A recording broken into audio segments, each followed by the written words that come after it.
Amén.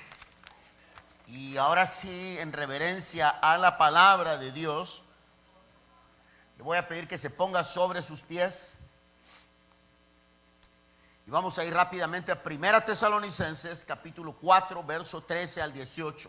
El tema de esta noche se llama el rapto de la iglesia o el arrebatamiento de la iglesia. Siempre le voy a animar a que usted traiga su Biblia para poder verificar lo que estamos enseñando aquí.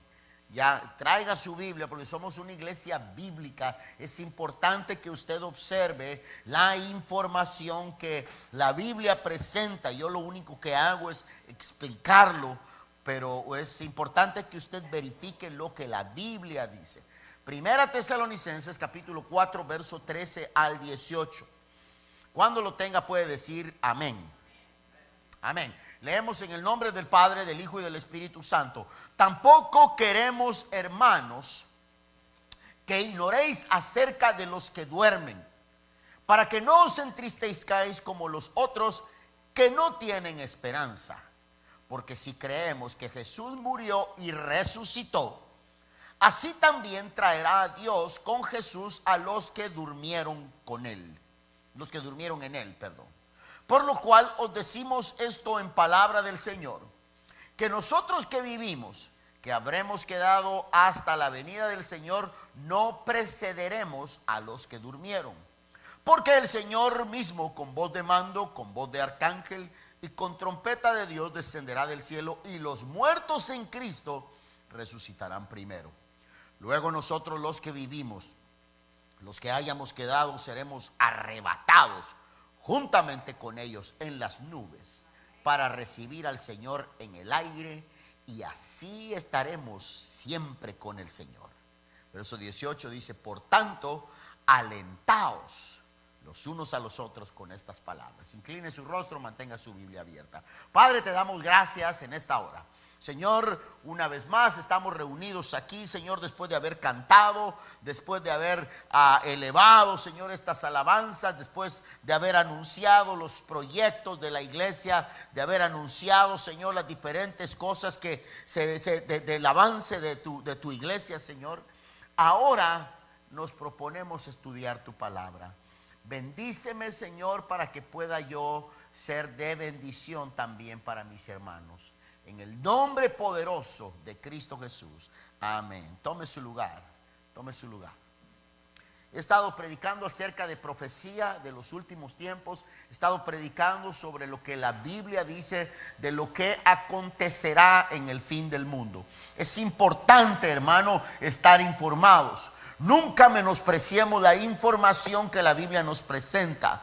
La Biblia nos presenta esta información no solo para que nosotros digamos: oh, ok, es un bonito cuadro de información. No, no es eso precisamente lo que la Biblia nos quiere mostrar aquí. La razón que Dios haya dejado esto es para que nosotros estemos alerta y que podamos ser salvos de estos terribles acontecimios que vendrán en los últimos tiempos, de lo cual estamos convencidos, y he estado hablando de esto en los últimos mensajes, de que estamos viviendo los últimos tiempos. Estamos viviendo los últimos tiempos. Yo quiero que usted se ponga este cuadro en su mente de un huracán que se avecina.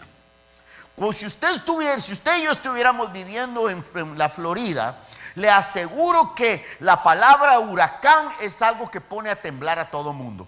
Ya, nosotros estamos bien bendecidos aquí en Arizona, porque aquí en Arizona no hay terremotos, aquí en Arizona no hay huracanes, no hay tormentas tropicales. Aquí lo que sufrimos es un tremendo calor, pero si uno se cuida no se va a morir de calor. Ya, nosotros aquí estamos muy bendecidos, hermano. Pero imagínense este cuadro. Imagínense a alguien corriendo por las calles de Florida, por las calles de la ciudad, diciendo: ahí viene un huracán, ahí viene un huracán, ahí viene un huracán. Le aseguro que inmediatamente las orejas se le pusieran bien grandes a las personas, los ojos se abren, la gente empezaría a poner madera en las ventanas, a trancar las puertas o a salir huyendo, porque ahí viene un huracán. Es algo terrible de lo cual la gente no juega ya. Lo que quiero yo mostrarle a usted, de que en ese mismo espíritu nosotros debemos tomar esta información que Dios nos está diciendo prácticamente: viene un desastre para este mundo, viene una catástrofe para este mundo, viene un líder mundial del cual nadie podrá comprar ni vender si no lleva la marca de la bestia. Si nosotros creemos que ahorita las cosas están mal, hermano, déjeme decirle, en el tiempo de la gran tribulación las cosas se van a poner mucho peor. Y es importante que nosotros pongamos la seriedad necesaria a la información de la Biblia, porque esto es Dios diciéndonos a nosotros: ahí viene un huracán, ahí viene un huracán. Si nosotros nos confiamos y nos quedamos sentados nada más, lo más seguro es que la catástrofe nos va a arrastrar con ella. Y no es esa la voluntad del Señor. La voluntad del Señor es que nadie se pierda, sino que todos sean salvos. Cristo lo ha demostrado claramente en la cruz del Calvario. Juan capítulo 3, verso 16 dice así: porque de tal manera amó Dios al mundo, que ha dado a su Hijo unigénito, para que todo aquel que en Él cree no se pierda, mas tenga la vida eterna. Dios quiere salvar a las personas las quiere salvar de esta ira que viene de Dios, de este juicio que vendrá sobre la tierra. Ahora, la palabra del Señor nos habla a nosotros de que debemos estar preparados porque viene un acontecimiento que va a suceder, y que tenemos una gráfica y clara información en los versos que leímos, donde el apóstol Pablo explica la manera en que el Señor vendrá y se llevará a los suyos: el arrebatamiento de la iglesia o el rapto de la iglesia. Este es el próximo evento que sucederá. ¿Por qué estoy convencido yo que esto será lo próximo que vendrá? Porque Jesús dijo en Mateo capítulo 24, hablando de las señales antes del fin, dijo el Señor: y este evangelio del reino de Dios será predicado en todo el mundo, y una vez que esto sea predicado en todo el mundo, entonces vendrá el fin. He estado haciendo una detallada investigación estos últimos días de cómo ha avanzado el evangelio en todo el mundo, y realmente, hermano, algunos opinan de que tal vez habrá una que otra tribu en el Amazonas que todavía no han escuchado el evangelio de Jesús. De ahí, en todas las partes, las más remotas, las más recónditas del mundo, ya han escuchado el mensaje de Jesucristo. ¿Por qué razón Dios quiere que todo mundo sepa esto? Porque Dios quiere darle la oportunidad de que sean salvos, de que no se pierdan, sino que sean salvos, de manera que en el día del juicio nadie podrá decir: mira, a mí nadie me dijo, a mí nadie me habló de Cristo, a mí nadie me anunció de que había un camino de salvación, a mí nadie me dijo. Según yo, habían muchos caminos de salvación, y es lo que mucha gente ha creído. Dios quiere que sepan todas las personas la razón de que Dios quiere que el evangelio sea predicado en todo el mundo, porque Dios quiere darle la oportunidad a la gente de que la gente sepa que hay un camino. ¿Cuántos de ustedes han escuchado la frase: oh, hay muchos caminos para llegar a Dios? ¿Cuántos de ustedes, ayúdenme en esta noche, cuántos de ustedes han escuchado? Mucha gente ha escuchado eso. La Biblia dice, Jesús dijo: yo soy el camino. Yo soy el camino, la verdad y la vida, y nadie viene al Padre si no es por mí. Dios quiere que todo mundo sepa que hay un solo camino. Dios quiere darle la oportunidad a toda tribu, nación y lengua, a todos los individuos, de que hay un camino. Darle la oportunidad de que la gente pueda caminar por ese camino. Ahora bien, Jesús dijo: es ancho el camino que lleva a la perdición. El camino que yo enseño es un camino angosto, un camino que no es muy popular, pero ese es el camino que Dios ha trazado. Muchos me han dicho en las enseñanzas que he dado en estos últimos 20 años, muchas veces la gente me dice: hermano, pero ¿cómo es posible que un Dios, siendo tan misericordioso, haya dejado un camino? ¿Por qué no dejó más caminos? Y yo le respondo: mejor démosle gracias a Dios que dejó un camino. No tenía que haber dejado nada. Si los hombres le desobedecieron, Bien podía haber dicho, ¿saben qué? I'm done with you, ya terminé con ustedes. Todos me desobedecen, así que ya no hay camino, ya no hay oportunidad. Pero bendita gracia de Dios, bendita misericordia de Dios que dejó un camino para nosotros. Bendita gracia de Dios que dejó un camino. Por esto es importante pues que el evangelio sea predicado en todas partes del mundo, hermano. Estamos viviendo los últimos tiempos y Cristo Jesús dijo claramente: después de esto vendrá el fin. Ahora bien, la Biblia nos habla claro a nosotros en la porción que leímos de que Dios vendrá, Cristo volverá por su iglesia y nos llevará con él. ¿Por qué estamos seguros nosotros de que nos va a llevar con él? Primero, por la descripción que está puesta aquí en Primera Tesalonicenses, que el Señor dice: luego nosotros los que vivimos, los que hayamos quedado, seremos arrebatados juntamente con ellos en las nubes para recibir al Señor en el aire, y así estaremos siempre con el Señor. Siempre con el Señor seremos arrebatados. Eso es lo que la Biblia enseña. Como he dicho en muchas ocasiones, aquí lo que hacemos es ver lo que la Biblia dice. Eso es lo que hacemos aquí. No las opiniones de las demás personas, no las opiniones de los diferentes grupos religiosos, tampoco las observaciones o las declaraciones de famosas instituciones religiosas en el mundo entero y en Europa, sino lo que hacemos aquí en Iglesia Pueblo de Dios es ver lo que la palabra del Señor enseña, lo que la Biblia dice. Y tratamos y hacemos todo lo posible de sujetarnos a la autoridad de la Biblia.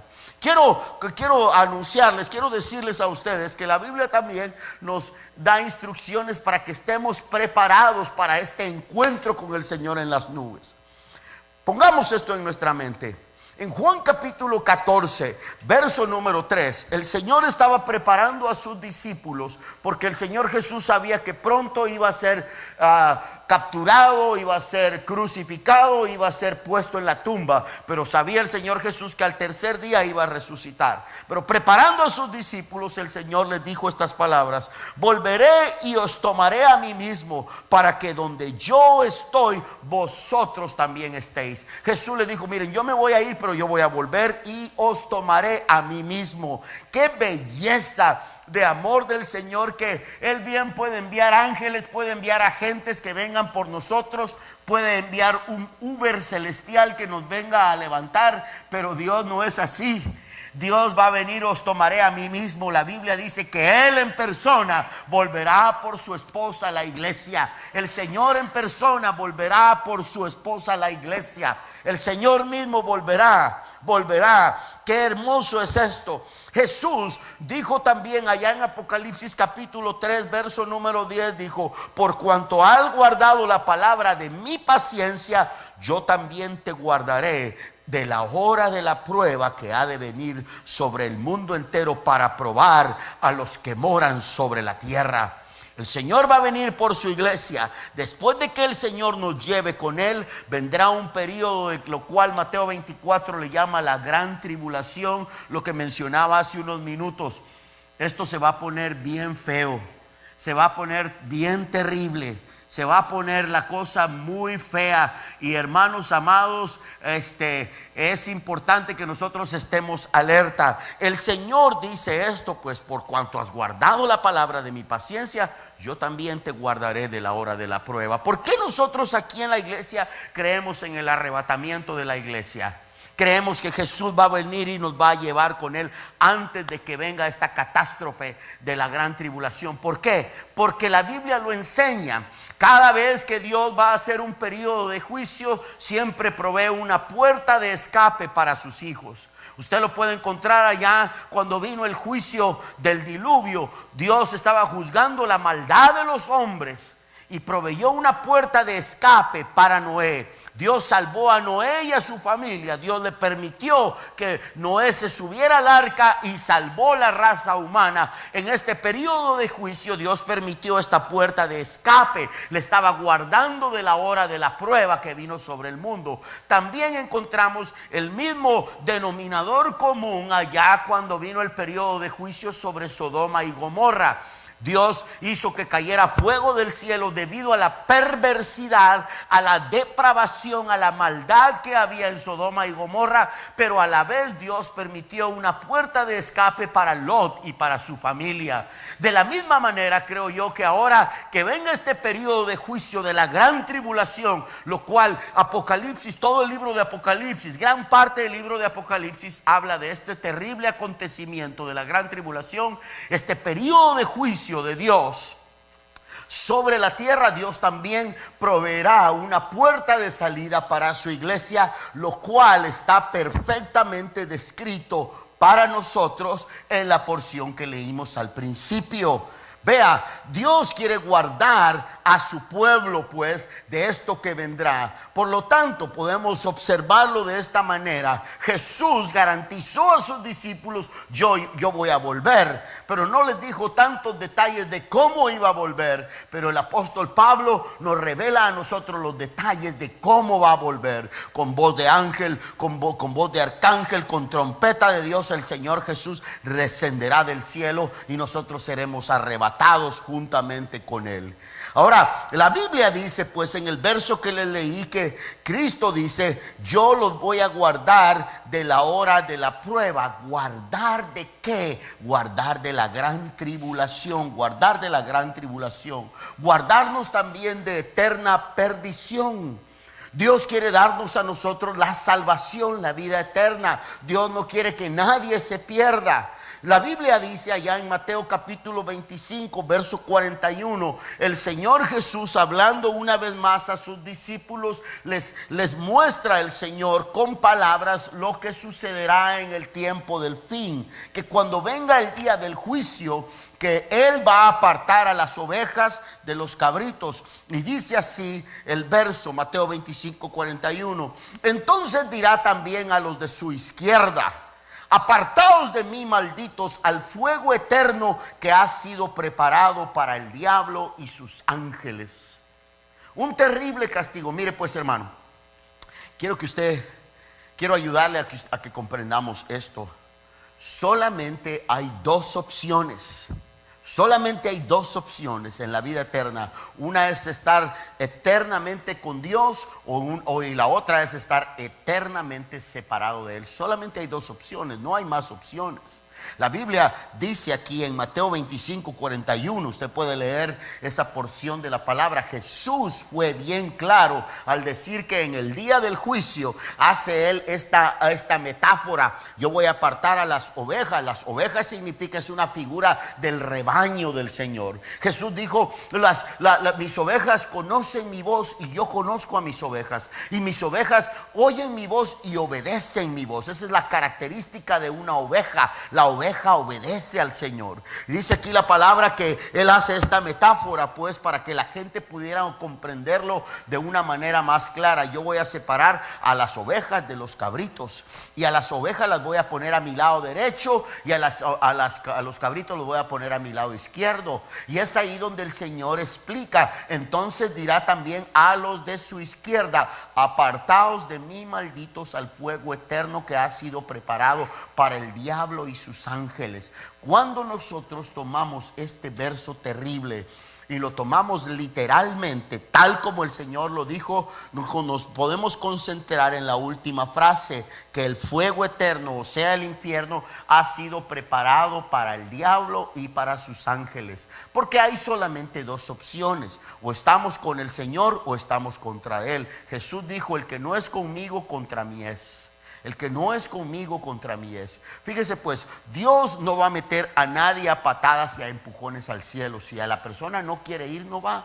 Simple y sencillo. ¿Por qué razón? Porque cuando Dios nos creó a nosotros, nos creó con la capacidad de poder decidir. Este es un regalo hermoso que Dios nos dio a nosotros. Es uno quien decide si un día se pone un zapato negro o se pone un tenis blanco. Es uno quien decide si un día se pone unos jeans o se pone una corbata. Es uno quien decide si un día se come unos frijoles o mejor se come unos tacos. Es uno quien decide, es uno quien decide. Dios nos dio ese hermoso regalo de poder decidir, de poder nosotros tomar nuestras propias decisiones. Y cuando Dios nos creó de esa manera, hermano, entonces nos dio este hermoso regalo. Dios no creó computadoras, Dios no creó robots preparados y ya programados para que funcionen siempre como tiene que funcionar. Al haber hecho esto el Señor, al habernos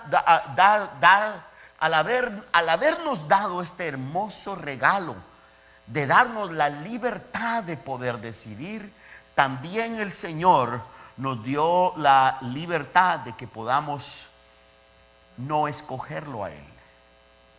También el Señor tomó el riesgo de darnos este hermoso regalo, tomó este riesgo de que un día nosotros podamos rechazarlo a Él. Dios no nos va a llevar a patadas y empujones al cielo. Si no queremos ir, no vamos. Pero la Biblia está llena de información para persuadirnos a que hagamos la decisión correcta, para que podamos escoger la vida eterna. Porque mire, ni siquiera el infierno fue diseñado para que tú y yo vayamos ahí. ¿Sabía usted eso? La gente pregunta, pero mire, es que si Dios es tan bueno, ¿por qué existe un infierno? Yo no creo en un Dios que sea bueno y que a la vez mande un montón de personas al infierno a que estén atormentados ahí eternamente. Y yo le digo, pues que me alegra que diga eso, porque yo tampoco creo en un Dios que sea tan cruel. Dios no quiere que nadie vaya. La gente, al rechazar a Dios, solamente tienen una opción y la otra opción. Si rechazan al Señor, ya no hay otro lugar.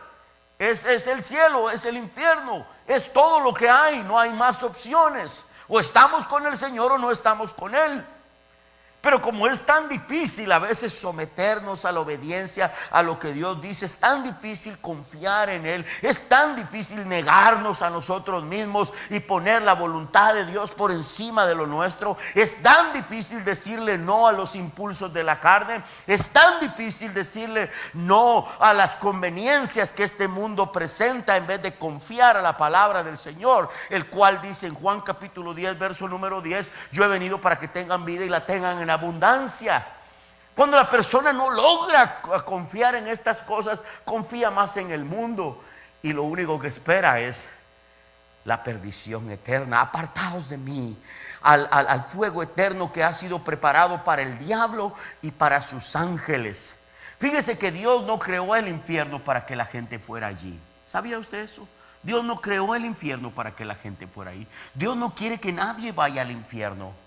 Lo creó para Satanás y para sus ángeles. Usted puede observar esto. Le animo, le desafío a que hoy al llegar a su casa lea Ezequiel capítulo 28 y ahí usted va a entender cuál es la doctrina de Satanás, cuál es el origen de Satanás.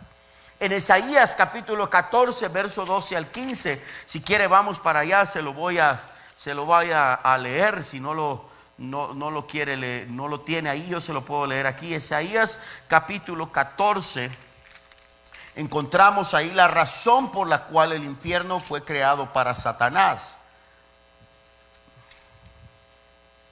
Yo se lo voy a leer aquí, ponga mucha atención. Isaías capítulo 14 verso 12 dice así: ¿Cómo caíste del cielo, oh lucero, hijo de la mañana? Cortado fuiste por tierra, tú que debilitabas a las naciones, tú que decías en tu corazón, subiré al cielo en lo alto, junto a las estrellas de Dios, levantaré mi trono y en el monte del testimonio me sentaré a los lados del norte, sobre las alturas de las nubes subiré y seré semejante al Altísimo. Mas tú derribado eres hasta el Seol. Seol quiere decir sepulcro. A los lados del abismo se inclinarán hacia ti los que te vean, se contemplarán diciendo: este es aquel varón que hacía temblar la tierra, que trastornaba los reinos.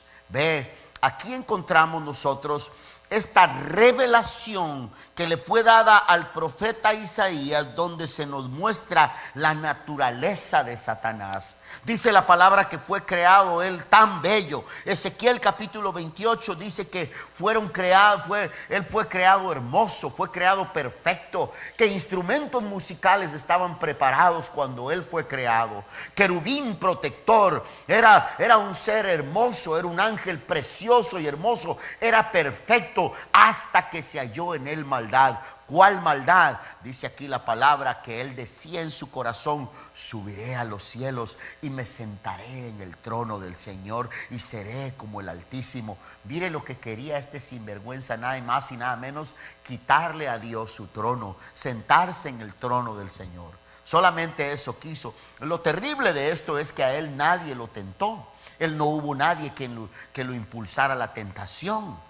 No hubo un tentador ahí. La gente pregunta cómo es que haya tenido este castigo tan severo. Bueno, una de las cosas es que estando en la presencia de Dios, en la majestad de Dios, estando en la gloria misma de Dios, observando los atributos divinos de Dios, se halló en él maldad. Dios lo hizo perfecto, pero como Dios ni aún a los ángeles los ha hecho autómatas, pues que caminen como robots o que piensen como robots, ellos también tomaron su decisión. Y Satanás, pues su decisión era quitar a Dios de su trono. Por lo tanto fue echado. Como caíste del cielo, oh lucero de la mañana, dice la palabra, y fue arrojado. Jesús dice en Mateo 25 pues que el infierno fue preparado para Satanás y para sus ángeles. No, porque una vez que no quiere estar en el cielo, una vez que quiere destronar a Dios, Dios crea el infierno para ponerlos ahí. Porque el que no es conmigo, dijo Jesús, contra mí es. Y ahí podemos darnos cuenta nosotros que ni aún los ángeles fueron hechos pues como robots ni computadoras. Las computadoras funcionan, son instrumentos bien útiles para nosotros, son programados para que nos sirvan a nosotros.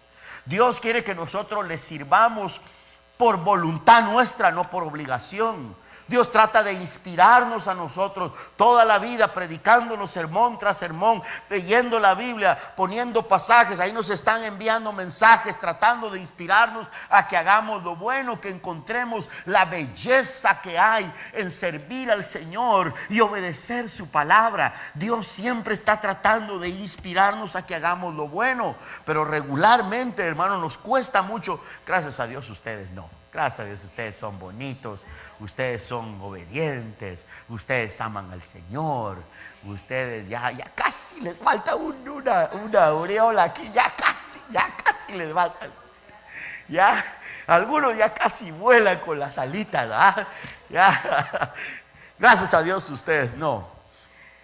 Pues la Biblia nos muestra a nosotros pues que Dios no creó el infierno para las personas. Más bien Dios no quiere que nadie vaya al infierno. Esa es la voluntad de Dios. Cuando la gente le pregunte a usted cómo es posible que haya un Dios de amor y pueda crear el infierno, usted dígale: Dios no creó el infierno para ninguna persona. Dios no quiere que nadie vaya ahí. Dios creó el infierno para el diablo y sus ángeles. Pero si tú no quieres nada con Dios, Dios no te va a obligar. Dios no te va a arrastrar para que vayas ahí. Por eso te dio un libre albedrío. Dice la Biblia allá en Génesis capítulo 1 que Dios creó al hombre a su imagen y semejanza. Su imagen y semejanza quiere decir que algunos de los atributos que Él tiene los puso en nosotros. ¿Cuáles atributos? El atributo de poder decidir. Dios es un Dios que toma decisiones. Es un Dios que nos regaló esa maravilla a nosotros de poder decidir. Tú decides con quién te casas, tú decides si no te casas, tú decides. Tú eres la persona que decide, ¿sí o no? Es uno el que decide. Y aquí aprovecho yo para lanzar un punto de aplicación muy importante. ¿Se ha dado cuenta usted cómo decimos a veces: yo no era así, me hicieron así? Yo no te iba a responder así, pero como usted dijo eso, yo entonces me vi obligado. O tú me hiciste que yo. Mentiras, nadie lo hace que haga nada. Uno es el responsable de sus propias decisiones. Es uno el responsable de sus propios actos. Es uno el responsable de sus propias acciones. Nadie nos hace que hagamos nada. Esa es la verdad. Nadie nos tuerce el brazo. Es uno el que decide responder de tal o cual manera. Es uno. Debemos tomar responsabilidad, hermanos. Eso es algo que nos llama a la madurez. Es característico de una persona madura, psicológica y emocionalmente hablando, que tome responsabilidad de sus acciones. Yo hice esto y estoy consciente de mis acciones y estoy dispuesto a sufrir las consecuencias de mis acciones. Eso es de maduros, eso es de personas maduras que aprenden a enfrentar la vida y a tener responsabilidad de sus acciones en vez de siempre andarle echando la culpa a los demás. Este será un lloro y un lamento de personas que en el tiempo del fin, cuando se encuentren allá en la perdición, muchos podrán decir: oh, yo no quería estar aquí, oh, yo quería seguir al Señor. Y por esta razón Dios hará un juicio al final para demostrarle a las personas por qué razón están allí. Vea, pueblo del Señor, esto es serio. Ahora, yo le puedo garantizar a usted, de acuerdo a la palabra, de que Dios no quiere que nadie vaya al infierno. Dios quiere que nadie se pierda. Segunda Pedro capítulo 3 verso 9 dice: el Señor no retarda su promesa, según algunos la tienen por tardanza, sino que es paciente para con nosotros, no queriendo que ninguno perezca, sino que todos procedan al arrepentimiento. Dios no quiere que nadie perezca. Dios quiere que todos procedan al arrepentimiento. Vea, pueblo del Señor, yo creo que con esto es sencillamente claro para cualquiera de nosotros comprender que Dios no quiere que nadie se pierda. Dios quiere llevarte al cielo. Dios quiere que todos estemos con Él en el cielo. Mas Dios muestra su amor para con nosotros, que aún siendo pecadores, Cristo murió por nosotros. Él no esperó hasta que fuéramos santos para morir por nosotros. Él murió para nosotros, para proveer ese camino, esa puerta de escape, para que podamos estar con Él. Entonces, volviendo a 1 Tesalonicenses capítulo 4 verso 13 al 18, Pablo le escribe a la iglesia, porque la iglesia tenía esta pregunta: ¿qué pasará con la gente que muere? ¿Dónde va la gente que muere? ¿Qué pasa con ellos? Y Pablo le responde de esta manera y dice: tampoco queremos, hermanos, que ignoréis acerca de los que duermen. Pablo usa esta palabra duermen. Eso se llama eufemismo. Eufemismo es cuando uno quita una palabra que suena un poco dura y le pone una palabra más suave. Para ustedes que hablan inglés, se llama euphemism, se llama eso. Es cambiar una palabra que es un poco dura y se pone una más suave. Pablo está hablando aquí de las personas que ya murieron, pero usa este eufemismo diciendo: tampoco, hermanos, queremos que ignoréis de los que duermen, o sea, los que ya murieron, para que no os entristezcáis. Nosotros no podemos estar tristes por las personas que murieron. Déjeme corregir lo que estoy diciendo. Entristecerse por las personas que se murieron es una cosa, pero no nos pueden decir a ninguno de nosotros, si alguno de nuestros familiares murió en Cristo, no nos pueden decir: oh, lamento su pérdida, porque cuando alguien está perdido no sabemos dónde está. Nosotros sí sabemos dónde están las personas que han muerto, que se han ido con el Señor. Están en la presencia del Señor. No nos pueden decir eso porque sabemos dónde están. Pablo dice: no queremos que os entristezcáis como los que no tienen esperanza. Nosotros sí tenemos esperanza. Nosotros sí tenemos esperanza. Que la persona muere y se va inmediatamente con el Señor. Lucas capítulo 16, muere el rico, muere Lázaro, e inmediatamente Lázaro, después que muere, va a la presencia del Señor, va al paraíso. Jesús le dice al ladrón de la cruz: de cierto te digo que hoy estarás conmigo en el paraíso. Nosotros tenemos esperanza. Verso 14 dice: porque si creemos que Jesús murió y resucitó, así también traerá Dios con Jesús los que durmieron en él. Si usted observa lo que dice Corintios capítulo 15, hay una buena y clara descripción de la manera en que Cristo fue resucitado y la manera en que nosotros seremos resucitados. Allí dice que con el mismo poder que el Señor resucitó a su Hijo, con ese mismo poder nosotros también seremos resucitados. Pablo lo corrobora aquí en el verso 14 diciendo: porque si creemos que Jesús murió y resucitó, así también traerá Dios con Jesús a los que durmieron en él. En otras palabras, él está diciendo: los que murieron en Cristo una vez serán resucitados. Eso es diferente a la reencarnación. La gente que cree en la reencarnación son las personas que dicen: si te portas bien, en la vida siguiente vas a regresar en un animalito mejor. Si te portas bien, ¿ya? Por eso es que en algunos lugares allá en Asia Menor, allá no se comen a las vacas, porque dicen es la tía siriaca la que está ahí.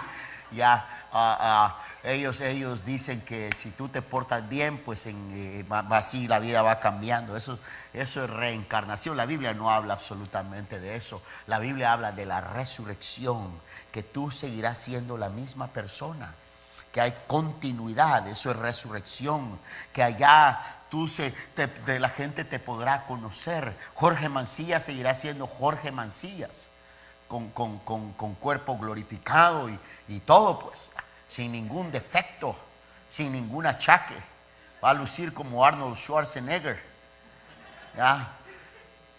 Será un cuerpo glorificado, habrá continuidad. La gente pregunta: ¿nos conoceremos en el cielo? Claro que sí, nos conoceremos. Se lo puedo demostrar. En el monte de la transfiguración vinieron los discípulos con Jesús y fueron al monte de la transfiguración. Inmediatamente ellos supieron que ahí con Jesús ya había llegado Moisés y había llegado Elías. Jesús dijo: yo soy un Dios de vivos, no soy un Dios de muertos. O sea que seguirás siendo tú la misma persona. Ya no tendremos arrugas, ya no tendremos libritas de más. Algunos regresaremos más altos, pero seguiremos siendo la misma persona. ¿Cómo me alegra ponerle una sonrisa hoy, hermano? Es que sí, la Biblia tiene esperanza. El mensaje de Dios es bonito y tiene esperanza. Tenga esperanza, tenga esperanza. Por lo cual dice: si creemos que Jesús murió y resucitó, así también traerá Dios con Jesús a los que durmieron con él. Por lo cual os decimos esto en palabra del Señor, que nosotros que vivimos, que habremos quedado hasta la venida del Señor, no precederemos a los que durmieron. Es decir, si estamos vivos cuando el Señor vuelva, nosotros también seremos transformados. Porque el Señor mismo, con voz de mando, con voz de arcángel y con trompeta de Dios, descenderá del cielo, y los muertos en Cristo resucitarán primero. Es decir, mire, la definición de la muerte en la Biblia es que el alma se separa del cuerpo. Esa es la definición bíblica de la muerte. Pablo decía: ausentes del cuerpo, presentes con el Señor. El cuerpo regresa, polvo eres y en polvo te convertirás. Pero el alma, aquel aliento de vida que el Señor puso en Adán, cuando sopló en sus narices, en su nariz, dice que vino el aliento de vida y Adán se convirtió en un alma viviente, es decir, un alma en un cuerpo. Cuando muere la persona, el alma va con el Señor. De ahí que vamos a un funeral y todo el mundo está llorando. Todos llegaron, el único que no está ahí es el que se murió. El cuerpo está ahí, pero su alma ya se fue para otro lado, para allá arriba o para allá abajo. Por eso hay que tener a Cristo en el corazón para asegurarnos el pasaje para allá arriba. Solo hay dos opciones. Ya tiene usted su ticket. Eso no es una rifa, eso es personal. Eso no es una rifa, eso es personal, cada uno. Ya ausentes del cuerpo, presentes con el Señor. Y dice que cuando el Señor vuelva, fíjese bien, dice, porque el Señor mismo, con voz de mando, con voz de arcángel y con trompeta de Dios, descenderá del cielo, y los muertos en Cristo resucitarán primero. Mire lo que dice el verso 14: porque si creemos que Jesús murió y resucitó, así también traerá Dios con Jesús a quienes, a los que durmieron en él. Es decir, cuando el Señor venga en este tiempo de la resurrección, regresará con las almas de los que murieron en él, y el alma regresa al cuerpo. Ese cuerpo que se hizo polvo, el alma regresa al mismo cuerpo y resucita con un cuerpo glorificado. ¿Cómo sabemos esto? Porque cuando el Señor Jesús murió, fue clavado en la cruz, le metieron una lanza en su costado que llegó hasta su corazón. Pero cuando resucitó el Señor, dice la palabra que estaban los discípulos encerrados en un cuarto y el Señor se les apareció allá adentro. Sin abrir puertas, sin derribar muros, apareció. Los discípulos, ¡oh!, es un fantasma. Y el Señor les dijo: no, yo no soy un fantasma. Ven mis heridas, ven mis llagas, soy yo. Tomás dijo: yo no puedo creer. Tomás, mete el dedo en mi llaga y verás que soy yo. Ahí es donde el Señor le dijo: los fantasmas, los espíritus no tienen ni huesos ni tienen carne. Es decir, el Señor regresó en un cuerpo glorificado. Ahora mire bien esto, observe las implicaciones de esto. Un cuerpo que Tomás puede palpar aquel cuerpo tangible de su llaga, pero también el Señor puede atravesar paredes, puede llegar a un lugar sin cruz, sin abrir la puerta. ¿Qué clase será? No le puedo explicar eso, no lo sé. No le sé el procedimiento químico, biológico, lo que sea que pase aquí, eso no lo puedo explicar. Lo que sí le puedo explicar, que el Dios que tuvo el poder para decir: hágase la luz, y el sol vino a ser en existencia, que aquel que con su palabra hizo el universo, con ese mismo poder tiene el poder para que el alma regrese al cuerpo y crear un cuerpo glorificado, donde sigue siendo la misma persona, pero con un cuerpo glorificado, un cuerpo que aguante toda la eternidad. Hermanos amados, dice pues el apóstol San Pablo: por tanto, dice él, alentaos los unos a los otros con estas palabras. Yo quiero dejar este mensaje aquí. Alentaos, hermano, alentaos. Lo que sea que estés pasando hoy no se compara a la gloria que el Señor tiene para ti. Lo que sea que estés sufriendo al momento, piensa en este aliento que Dios nos está dando en su palabra, que nos va a ayudar a escapar de la ira venidera que viene para este mundo. Y también el Señor tiene preparado una resurrección para cada uno de nosotros. Todos seremos transformados y todos viviremos en la eternidad con el Señor. Aleluya. Gloria a Dios. Pero por supuesto tenemos que estar alertas que el Señor viene pronto. Voltea a ver a la persona que tienes al lado y dile: ponte alerta porque el Señor viene pronto. Míralo bien a los ojos y dile: ponte alerta, ponte alerta, ponte alerta que el Señor viene pronto. Mira, hermano, quiero leerles esto, ¿ok? Ponga mucha atención. En conclusión, ahí viene un huracán, gritaban la gente en la Florida hace algunos años atrás. Ahí viene un huracán. Fue escrito este párrafo en uno de los periódicos. Supermercados vacíos, colas kilométricas en las autopistas, calles vacías, vuelos cancelados, gente corriendo de un lado para otro, desesperada. La Florida se prepara a la llegada del devastador huracán Irma, calificado como el mayor de todos los huracanes que han azotado las costas de la Florida, registrado en la historia del Atlántico. La tormenta es muy potente y mortal. No ignoren las órdenes de evacuación. Recuerden, podemos reconstruir sus casas, pero no reconstruir sus vidas. Así ha advertido este viernes el gobernador del estado de la Florida ante la inminente llegada del fenómeno natural que ha dejado cientos de muertos a su paso por el Caribe. Una advertencia que el gobernador dijo: pónganse listos, pónganse alertas, porque viene este tremendo huracán que va a devastar la Florida. Recuerden, dice él, podemos reconstruir sus casas, pero no podemos reconstruir sus vidas. Nuestra vida, esta vida que Dios nos ha dado, hermano, ha sido diseñada para que pasemos con Él la eternidad. Cuéntale a los demás, no pierdas tu vida. Hay muchas cosas que se pueden reconstruir, pero la vida misma, eso no tiene reconstrucción. Es mejor siempre hoy que podemos poner nuestra vida en las manos de Jesucristo y decirle: Señor, perdona mis pecados. Yo deseo que tú entres en mi vida y que vivas en mi corazón. Y quiero estar seguro de que voy a pasar la vida eterna contigo. Quiero pasar la eternidad contigo. Ayúdame, Señor. Ayúdame a que pueda yo guardar mi vida y ponerla en las manos tuyas. Hermanos amados, esta ha sido mi presentación esta noche. Le voy a suplicar que se ponga sobre sus pies y vamos a orar en esta hora. No sin antes, ahí con su rostro inclinado, le voy a pedir a toda la audiencia que está frente a mí, damas y caballeros, por favor inclinen su rostro. Pero quiero dar una oportunidad. ¿Habrá alguien que en esta noche quiera decir: hermano, yo he escuchado el mensaje y quiero entregarle mi vida a Cristo Jesús? He entendido que Dios no quiere que yo me pierda. He entendido que Dios quiere darme la vida eterna.